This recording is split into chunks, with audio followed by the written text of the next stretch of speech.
Hello, everybody, and good Monday morning. I am Angie Callen, your host of the No More Mondays podcast, where we believe you can have a thriving career or business and an amazing life on your terms. And I get to talk to amazing people who are doing just that, but taking it a step further to bring you amazing strategies and stories that help you live and work authentically.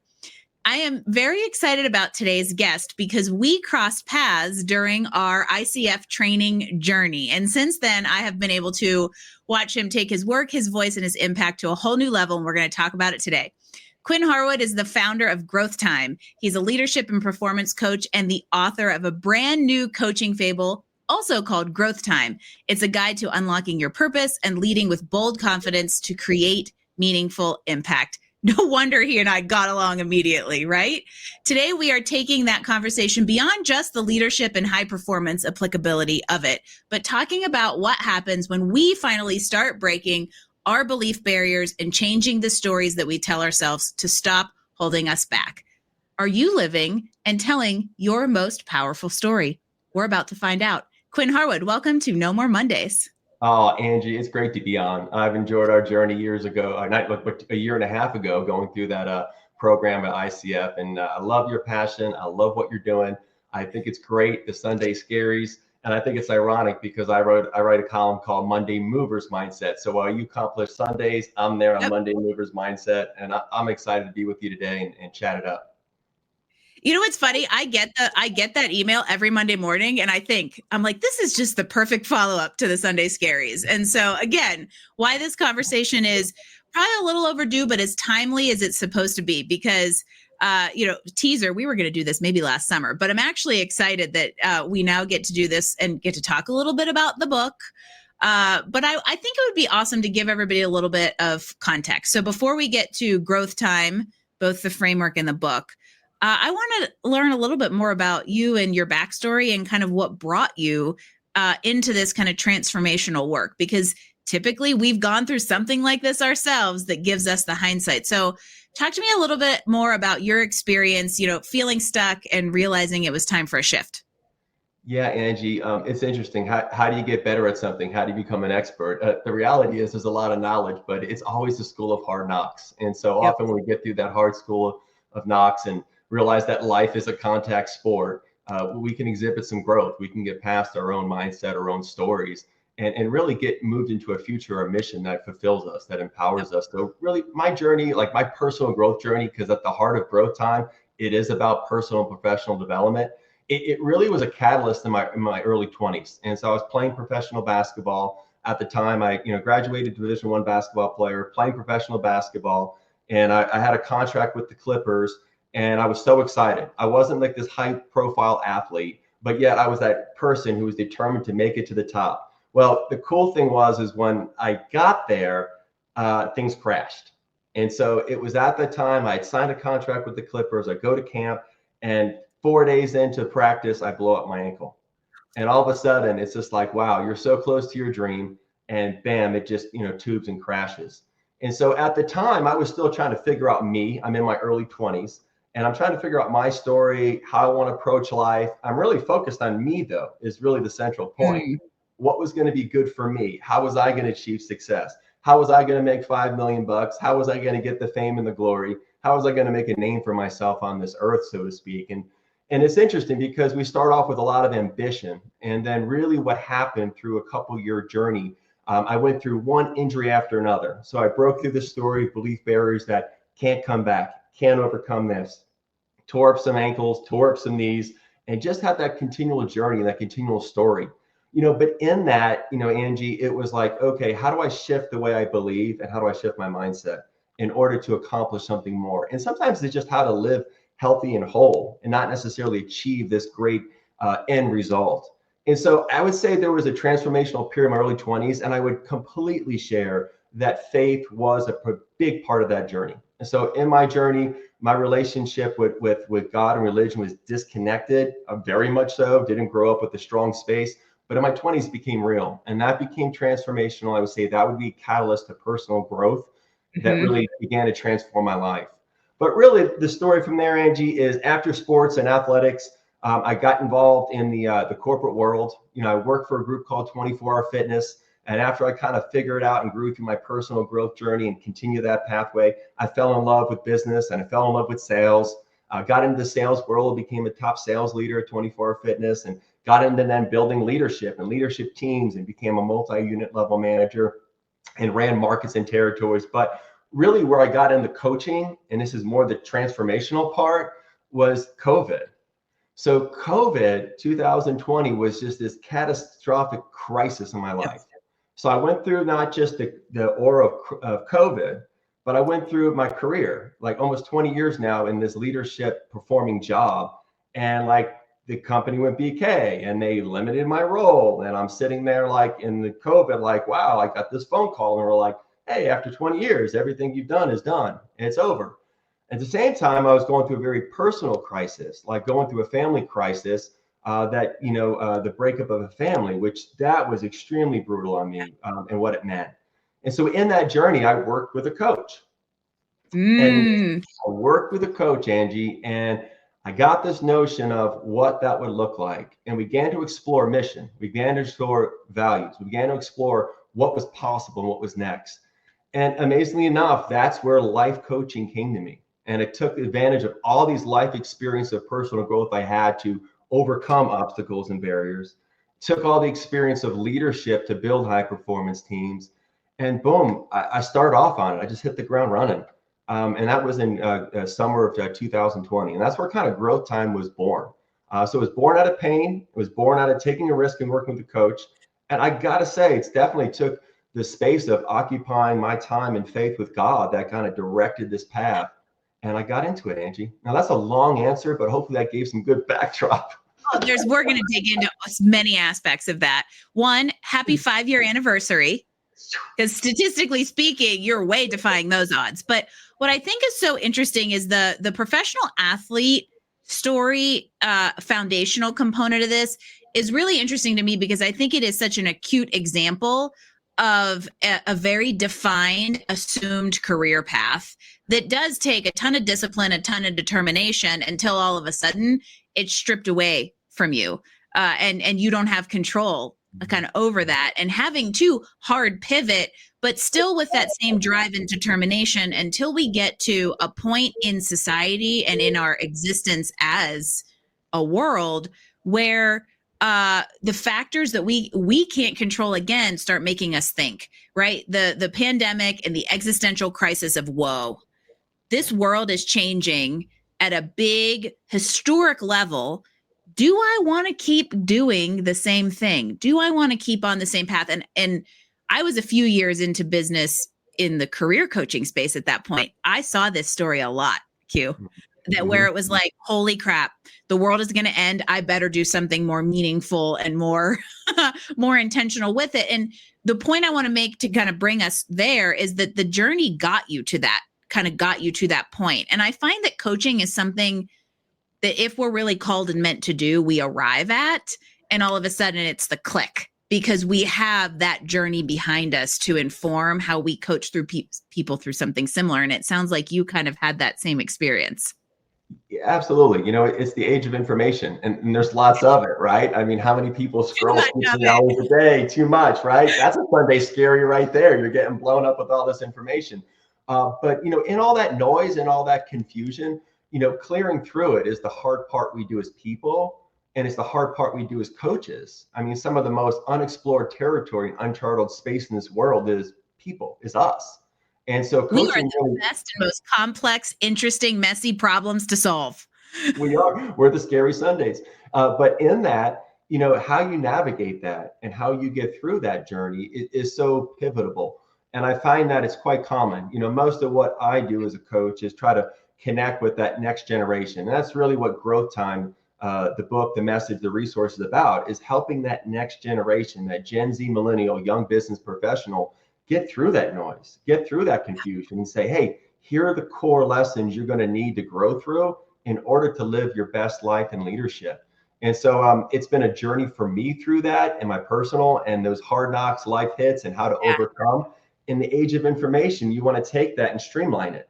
So if your impact is making that next generation an easier, clear path up the mountain, well, God bless it. Let's do it. Let's make it easy for somebody, because it may have been hard for me. But that, giving it back and paying it back is really the joy. You bring up an interesting point that, we could debate generational differences all day long, and I enjoy the opportunity to do so. However, there's a rabbit hole we won't go down today. I do think you bring up a good point with the information age substantially changing how we identify with ourselves, and kind of how we speak to ourselves, the amount of competition and comparison that we see, and all of that noise. In a way, I'm fortunate to have bridged the gap between analog and digital as an adult who was kind of already discovering myself. And I think it's harder to do that with all of these things kind of in your face as a young professional, as a young business owner, which brings me back to a term that you said earlier and I want to talk about, which is this belief barriers. So I'm wondering how tell us what that means. And also, how does somebody out there start kind of maybe identifying some of those things that are maybe more belief barriers than useful beliefs? Yeah. So, the belief barriers really starts with our mind and the stories we're telling. And sometimes they're so interwoven, we can't even recognize when there's a barrier from us trying to achieve or accomplish or move forward in a powerful way. And so when you think about beliefs in general, I've kind of broken it down. And in part of Growth Time, there's a section called the power of beliefs. And really, it's about understanding the power of your beliefs that will move you forward. In essence, it's a hard stance, but you die in the wilderness. If part of your journey is to reach your potential and reach your fulfillment and your purpose here on earth, you're going to face belief barriers. And really, the ones are fear. That's always going to be your number one. And the second is going to be self-doubt. And the third one's actually, like I kind of coined it, dependent trust, because we get very dependent on trusting ourselves.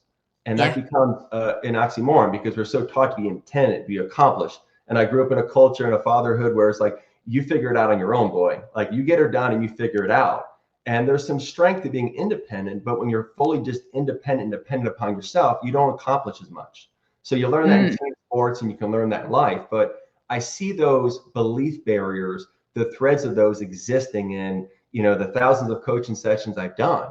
Really, when people are trying to move a mission forward, whether that's life, relationship, business, career, there's going to be a belief barrier. And some of the things you could hear is, I can't, or it's not the right timing, or I don't have enough, or it's not really possible, or I didn't feel like I can do that, or hey, I was told this story that I'm not enough, I'm not worthy, I'm not able to. And so all these subtle little stories become these barriers then.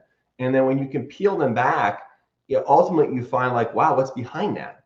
Like a real concrete example, right? I do life coaching, leadership, and business coaching. So I'm coaching this business owner, strong-minded, tough, determined person, lover.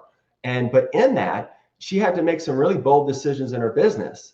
And as we coached through it, it wasn't all the tactics and strategies that would help drive her business. It was really the undercurrent. There's a belief barrier that existed. Yep. And when she finally was able to see it, and we brought it up, she stopped in her tracks and she goes, I'm just afraid. I can't believe that. I didn't think fear was my barrier. I'm afraid to make these decisions. And she was so enlightened or illuminated that she now could see clearly what that belief barrier was for her to make the decision to move her mission and her business forward. So that's just trying to give you a tangible space on what you see as a coach, and then helping people break through it is just like that aha moment. It's just like, man, it changed the whole course of her business and her leadership.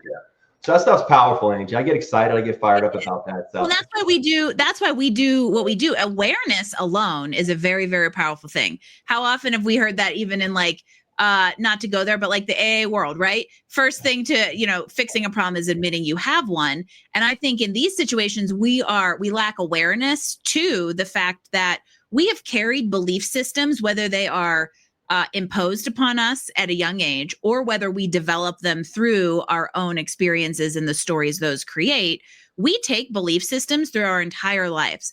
Most people, and this is where you just got Coach Q and Angie on a soapbox together, and I didn't even plan on this, but we take this belief system through life without either ever being aware of it, or maybe we're aware of it, but don't believe we have the power or the permission to question it.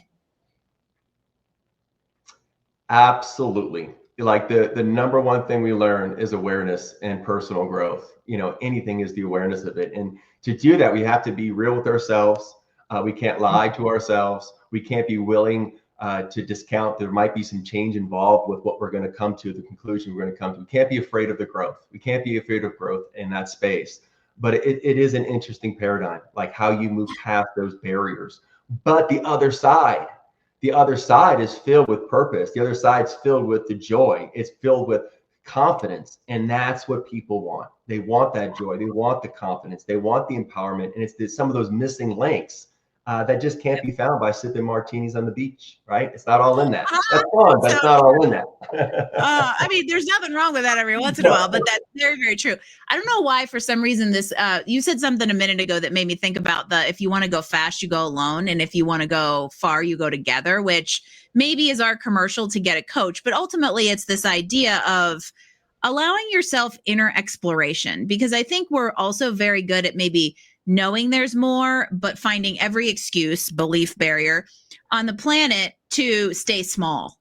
And so what I want to do is, somebody out there in the last 3 minutes just went, darn it, these two people are talking to me. So what do we want to say to them? So let's say maybe there's somebody out there, they're like, yeah, I know these two are talking to me. I'm meant for more. I just don't know where to get started with figuring out what's in the way. What do we say to them? I think the acknowledgement that if you're at that turning point right now, that you feel something's in the way, there's something in the barrier, it could be circulating. The biggest encouragement I can give is start by writing. It's funny because we have a lot of clutter in our minds. We have definitely heavy hearts, and to get it out in front of us begins to make it more visible. So some of the powerful tools you use in coaching is let's get out in front of us. If we're willing to get out in front and bring exposure, then we can bring healing.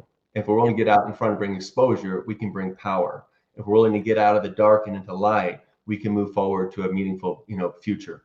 So I think the step comes with, like, whatever those thoughts are, journal them out. Don't be afraid of them. Don't be afraid of what you might write down. Be real, candid, and honest about what you write down, about what you're thinking, what barriers may exist, or why you haven't really done this. And write out the story. I went through this coaching exercise with someone not too long ago, and it was the journey of, hey, tell me your story. Tell me exactly the story you're saying. And we coached a lot of different questions through, and he got the whole story out. And it was great. I said, and as they coached it, I said, can you write some of that down? Can you write some of that thought down, that story you're telling yourself? And then as we navigated, I said, okay, what would a different story look like? If you weren't living your own story and you're really trying to inspire and move a different story, what possible story could come out of it? And then they were obligated to take themselves out of the role that they occupied and then begin to think through, hey, this is what a story would look like. This is how my thoughts could be different. This is what would be possible. This is what would be potential if my story was different. And really that became the journey with it, Angie. And then having them feel the emotions. How did that feel with the story you told? And oftentimes it's amazing because as they start to craft a new story, their face lightens up, their emotions shift, they're engaged. And all of a sudden, it's this world of possibilities that opens up. It's like, bang, okay, let's charge that. Let's charge that story and let's reinforce that so you can get past all that uncomfortable fear and anxiety and stress that's really kind of holding you back. Mm-hmm. You can't change a script. You can't edit a script if you actually haven't written the first draft. And I think this is, and also notice, write, not type. Because there is still a strong psychological connection with the physical act of writing versus typing. And so there's a reason that we encourage that. And your hand will cramp in half a page because we don't write anything anymore. But this goes back to something you also said earlier, which is you fix the mind and everything else follows. And by the way, I should tell you, this is what it looks like when a biology major and an engineering major talk about mindset. This is so true because I attest that 80% of success in business or leadership or just about anywhere in life is 80% mindset.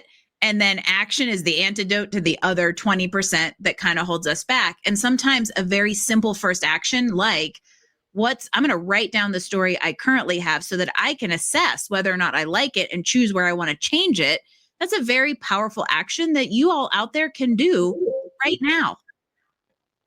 Absolutely. I think about, Angie, is one paradigm I coach to quite a bit and I have people navigate through is Mindset changes behavior.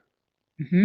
And when you start to visualize any change you've made in life, whether it's physically, emotionally, relationally, spiritually, grow anything, is nothing shifted first until your mindset shifted. Then your Yeah. behavior followed. And when you navigate that paradigm, mindset changes behavior. Then you begin to make changes. And change is Yep. hard for all of us. Yes, it Change is. is very difficult. We are And creatures of habit. whew, we are. We get Yeah. locked in. And then the next layer I see to it, the equation is if mindset changes behavior, identity repeats behavior. So the things we fully identify with and are bonded to, we will repeat behavior based upon what we identify with. It begins though with mindset changing behavior. And if we can continue to change our mindset, we form an identity, like a stronghold, a healthy stronghold, let's call it. But it's a Yeah. healthy strength inside in our mind that becomes our identity, and then our behavior continues to repeat it. Like I'm a fitness advocate. I've been in it for years, but I still love fitness. I'm probably funny. I'm 50, but I think about myself as a professional athlete still, right? So my mindset is always going to dictate my behavior with that. But I've said that enough that I identify with that. I still believe when I train that my identity is I'm a fitness person. I'm a fitness enthusiast, and I challenge myself. And I'll always repeat that behavior now because if I go a day or two without working out, it's like, okay, I can take time off, but I know that the Mm-hmm. core of me is that's what I have identified with and in terms of the behavior, in terms of pattern. And so it gives the same way when you get to the details of relationship wise, spiritual wise, business wise, leadership wise. So I've seen that as a powerful, truism that works to help people navigate to be their best self. Well, and it's a positive, proactive stance on something that could otherwise become self-deprecating in the very specific example of staying physically fit. But you said something that I wanted to talk about because this is another thing we share is working kind of at that intersection of life, leadership, and business. And how integration is kind of the key to success here. Because, I mean, literally there's a popular show out there called Severance. Newsflash, you just can't sever this stuff because it is all intertwined. I want to talk a little bit more about that and why working at that intersection of life, leadership, and business is so important to you. It summarizes who we are as people. We're three-dimensional as a person, and I think our lives are three-dimensional. So meaning if we're body, soul, spirit, we're also life, leadership, and business. So business professionals, people that are out in the world, they have capacity to say, okay, I'm not just life and what goes on in my personal life and story and myself. I'm not just leadership about influencing and inspire others. And I'm not just about business, driving performance or goals. So there is an interlinking and they work together. I've noticed often, even though someone may connect with me to be a business coach for them, invariably, we're going to be coaching through leadership and we're Yep. going to be coaching through life. And I can see your big eyes light up and you know it. It links together. It links together because if they're not in harmony, they're not unified, two things happen. You don't drive the performance, the results you want, and then you're not fulfilled. I mean, there's plenty of people who are maybe living a good life, but they're not really mission minded and mission movers in their leadership or their business. And so they're not reaching their potential because they're not unified. You've got a lot of people in corporate roles and they're not supposed to be there. And Yep. then you got a lot of people who are entrepreneurs and they're not supposed to be there. And so getting that clarity of where your life and how you lead and influence others, they mesh together. And I could see you light up when I say that because they're not independent. So severance, no, severance is not a reality. No. It's a very popular show, but not a reality, and nothing AI is going to create for us anytime soon. And ultimately, it's funny. In the early days of No More Mondays, I talked to more people who worked. Now I talk to more people who are helping people have less Mondays, right? But there was a commonality that came up that I think really supports what you just mentioned, and that's values alignment. And a lot of times we don't seek that in the three dimensions that we are. We just try to compartmentalize too much. And ultimately, that's where this idea of lack, we're less fulfilled. We haven't reached our purpose. We're not operating at our fullest potential when we are four-letter F word fine. Yeah. It's just true. But I still attest, and this was the big seed that was planted in my 20s, Coach Q, was that we accept that four-letter F word fine as the status quo, as the expectation, and we accept mediocrity because of it. And then that keeps us from doing the inner work to raise awareness around the belief. It's a giant, giant cycle, right? Mm-hmm. And you don't have to accept it anymore. You can break through. You can live a more meaningful, purposeful life. You know, I think about it too, Angie, in line with what you're saying, is that you hear a lot out in the world is, man, I just want to be happy. I just want to be fulfilled. I just want to, you know, just be confident. And it's interesting, like fulfillment to a lot of people is a destination. Like it's not. Like what I've learned in my personal experience is it wasn't a rival that was going to fulfill me. It was the journey for fulfilled, that I'm living a purpose-filled life. I have a mission I'm pursuing. I know why I'm pursuing that mission. I've got values that are clearly defined that help me empower that mission. I'm already in the realm of fulfillment. I don't have to find it. I've got to walk in it. And walking in, what GrowthTime talks about, the first section is the power of you, talks about being clear on your purpose plan. And that gets very clear on my why, my how, and my what. Mm-hmm. And so it kind of goes through that kind of umbrella. That's what's needed out there. That's what people are looking for. And even though some of the GrowthTime message, the book itself, is maybe for that next generation, you'd be amazed how many next level leaders, you'd be amazed at how executive, that man, like that foundational isn't still there. That is not as clear and strong in them. And so when that platform is not strong, they can't build a really fruitful tree to make the most impact they can. Yep. And then we'll start to fall off. So I've seen it in both realms. Well, and very practically, that's more common than you would think for people who are mid-career, you know, let's say late 30s, early 40s, moving up a corporate ladder. That is the only way they've been given to grow. And so they kind of like, let's say, fail up rungs without ever being trained on how to build that foundation, because it isn't something that comes naturally themselves. And so now we're going back to try to build a stronger foundation under a house that already has people living in it. And so there's the very practical vocational application of this, but it spills over into life as well. And so this is, I wanted to talk about the book, and you took us there. How perfect. So talk to me a little bit more about GrowthTime and the framework in it. You mentioned the kind of the first step of it, but I want to hear more. Yeah, I'll say this, the GrowthTime journey and writing it, like when the vision and the mission came to me in 2020, it was a journey. I mean, I originally thought that I would be like internet, like, hey, how to write a book in 90 days. And I'm like, this is dope. I'll get it all done in 90 days. I'll crank this out. We're going to go charge. We're going to climb this mountain. Like, nah, that didn't work like that. And so the journey was quite the climb. And it was a 4-year process, work with a coach, work with an editor coach to get the message out. But it's really written in the form of a fable. And so it's personified through a person, a character named Peter. And, you know, Peter's journey really starts off, you know, in some semblance to my, say kind of a little bit of my story, but it's like, hey, he starts off as this professional athlete who's really trying to wrestle with himself. And I think that's really the stage we all go through in self-discovery. We wrestle, we battle with ourselves. We think we want certain things. We're not sure what they look like. We're not sure how to get them.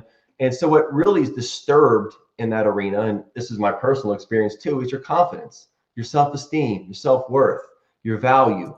All those things are at stake at that stage of our journey of life.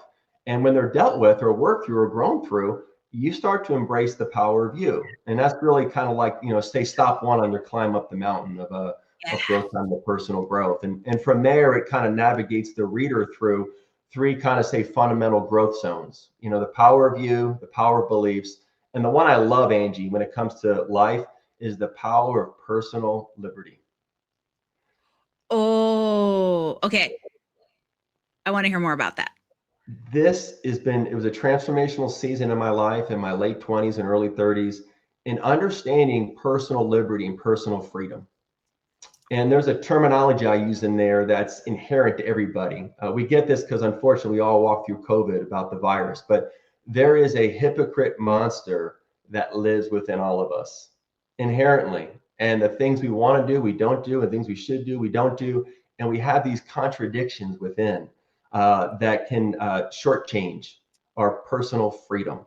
And so the power of personal liberty was a journey and a continual growth journey, but it walks the reader through, hey, how do I kind of self-manage myself to success? What are the arenas I need self-discipline in and personal growth in so I can manage me to success? And so I can learn to show up, let's call it. I can learn to show up well for me. I can learn to show up well for my family. I can learn to show up well for my relationships at work, for my mission. So I really love that, because there's a tremendous need when you get to the core of what people want. Happiness is like, I'll give you some ice cream if you want happiness. Okay. I'll take Ben and Jerry's personally. If you want to make me happy, Ben and Jerry's would make me very happy. It'll add some extra calories, but I'll take some. But like the journey of having a freedom to be your best and to show up with the best version of you, the best, what I call the God authentic you, the one God created you to be. There's a self-management process there that gets kind of scary and uncertain for a lot of people. But yeah, it's the pathway. It's the pathway to overcome. So I love that section of the book, and it was transformational for me, and it still is today. The cool thing, about coaching, Angie, is you can write, and I kind of brought it here as a thought. You can write something, but it doesn't matter if you don't live it. And so this is a template for me now to walk through too, as well, to be like, hey, this is my pathway to best life and leadership. I've got to live this out. Like, I don't get a hall pass because I wrote it. I've got to live it out. That's where the power comes, from the doing. Action is the anecdote. I'm going to start writing about that. But there, I have told tons of, I'll have people that are coming to me, Angie, I think I want to start coaching, but I don't know anything. And that's a belief barrier. And you dig into the story, and what you find is that they've gone through something, and all you have to do to support someone else through a thing is to be a half step ahead of them. But that goes back into this point of, you kind of have to walk the walk and be a living, breathing example of it. Both so that you can continue to have that empathy, but so that you also have the tools and the mindset. Because one of the best things that you've said in the last half hour is let go of the idea of getting to a destination and embrace a state of being. It's not a place, it's a way of being. And it's that internal, this idea of personal identity, personal liberty, I think is a great way to put it, because if you're satisfied with who you are, then you're fulfilled with where you are. Yeah.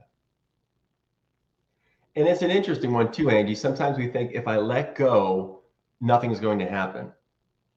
If I let go, I'm going to release everything. But ultimately, if you let go, you feel more free to go do more. What I found out in my journey of personal growth is, when I was so self-reliant and the weight and the pressure was completely on me, all of a sudden it worked against me. It drove me to a certain level, but I can't go to where I want to go by doing what I've currently done. And self-reliance in that space was a barrier for me. And then learning dependent trust in people, in God, in this story, it began to shift. And all of a sudden I let go, and it was like, wow, I'm more free to go be the best me. And I have more energy now. I have more life. I have more zest to go accomplish more.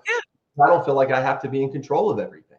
And that's a growth journey in of itself, what you help navigate people through. It's amazing what happens when you just loosen the freaking grip, people. Just loosen the grip. Because a lot of that is trust in yourself, trust in God, trust in the, higher power that you identify with. But sometimes you got to let go and do the universe, or whatever title you would like to give it, do its thing. Yeah. Amen. We're preaching. We've talked about lots. We can pack a conversation, which I knew was going to be the case. How does everybody get more of your wisdom? So, we've talked about the book. I would love to shameless plug the heck out of it. So how do people find it, and how do people follow along with you and your continued journey? Yeah. Easiest way is go hit up Amazon. On Amazon, GrowthTime is the name of the book. And the hashtag or the subtitle is The Clear Path to Your Best Life and Leadership. You can also find resources at my website, coachqharwood.com. You can find overviews, you can find resources. There's an online course there you can grab and take. There's even a GrowthTime journey that takes you through different segments of growing through life and unity. It's a 1-year newsletter course, which is kind of unique. So it kind of takes you through a newsletter, kind of drips it through you week by week, and it takes you through the whole growth journey of growing through life and leadership. So you can find that at coachqharwood.com. The book at Amazon is going to be your overview. Like, if you're a young leader, if you're a young professional, if you're in your mid-journey of professionalism and you go, gosh, how do I really level up me and the people I lead?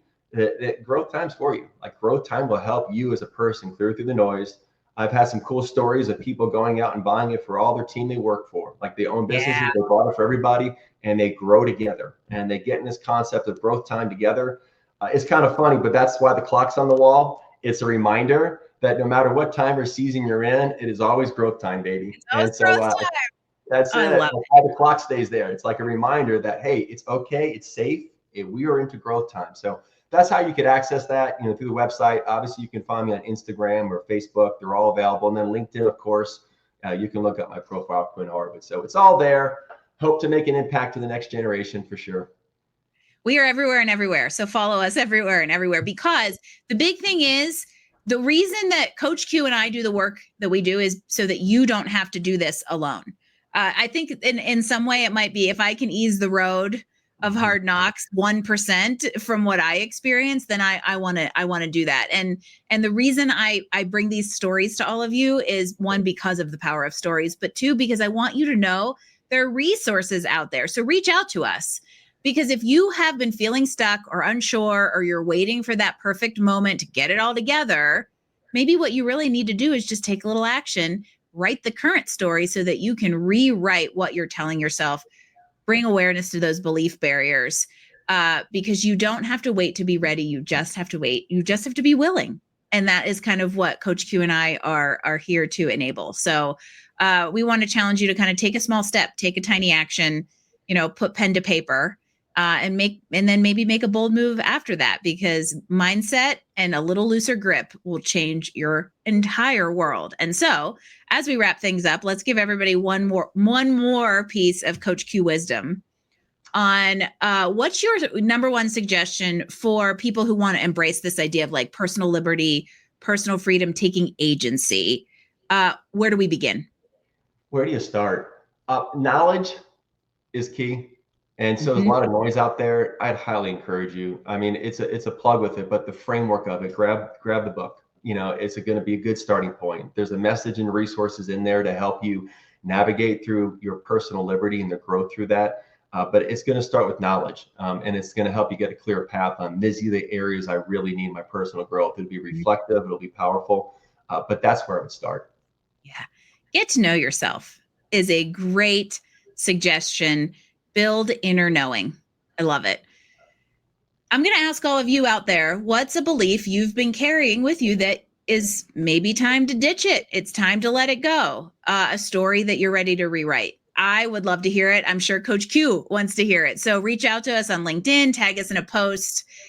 We want to be part of your next chapter. And I am so appreciative of Coach Q being here to hopefully inspire it. So thank you so much for joining me on No More Mondays.